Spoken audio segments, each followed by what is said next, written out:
Election commission పరిస్థితి ఏముందండి అంటే అసలు మంత్రి శ్రీనివాస్ గౌడ్ గారికి వీళ్ళు ఏకపక్షంగా ఎందుకు సపోర్ట్ చేస్తున్నారు అనేది నాకైతే అర్థం కావడం లేదు. భారత రాజ్యాంగం కల్పించిన హక్కు ప్రకారము మంత్రి శ్రీనివాస్ గౌడ్ కైనా అదే హక్కు ఉంటుంది, నాకైనా అదే హక్కు ఉంటుంది. కానీ ఇక్కడ ఏకపక్షంగా వ్యవహరిస్తున్నారు అధికారులు. వీరందరిపై కూడా లిఖిత పూర్వక ఫిర్యాదులు చేయడం జరిగింది.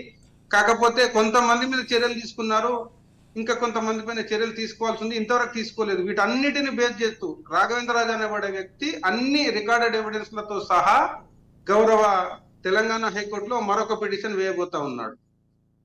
రాఘవేంద్రరాజు గారు, అసలు మీ మోటో ఏంటి? నార్మల్గా ఏదైనా ఎలక్షన్కి సంబంధించి ఒక వ్యక్తి పోటీ చేయాలంటే ఎలాంటి నేరారోపణలు ఆ వ్యక్తి మీద ఉండకూడదు అనేది నిబంధనలు చెప్తూ ఉంటాయి. కానీ మీరు అన్నట్టుగా 2018లో కూడా ఆయన నామినేషన్ వేశారు, ఇప్పుడు 2023లో కూడా వేస్తూ ఉన్నారు. అసలు ఈయన వ్యవస్థలను ప్రభావితం చేస్తా ఉన్నాడు. రీసెంట్ గా మీరు చూస్తా ఉన్నారు, చాలా మంది జ్యుడిషియల్ ఆఫీసర్స్ మీద కూడా ఈయన హై ప్రెజర్ పెట్టించి కొంచెం ఇబ్బందులు పెట్టిన పరిస్థితులు మనం చూస్తా ఉన్నాం.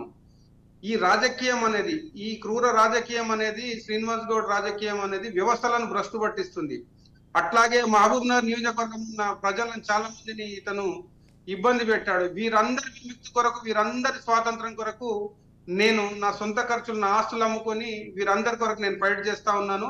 ఖచ్చితంగా నాకు రిజల్ట్ వస్తుంది, పాజిటివ్ వస్తుంది, నా ఊరు ప్రజలు సుఖ సంతోషాలతో ఉంటారని నేను భావిస్తా ఉన్నాను. నేను ఒక కాంగ్రెస్ పార్టీ కార్యకర్తను.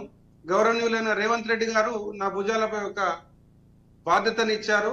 ఇక్కడ ఎన్ఎం శ్రీనివాస్ రెడ్డి గారిని గెలిపించుకొని నా ముందు నిలబెట్టాల్సిన బాధ్యత నీదే. చలవగాలి రాఘవేంద్రరాజు తమ్ముడు అని, నన్ను తమ్ముడు అని పిలుస్తాడు అన్నయ్య, నీదే బాధ్యత అని నాకు బాధ్యతలు అప్పచెప్పిండు. అదే డ్యూటీలో నేను ప్రస్తుతం ఉన్నాను. ఖచ్చితంగా ఎన్ఎం శ్రీనివాస్ రెడ్డి గారిని నేను గెలిపించే తీరుతాను.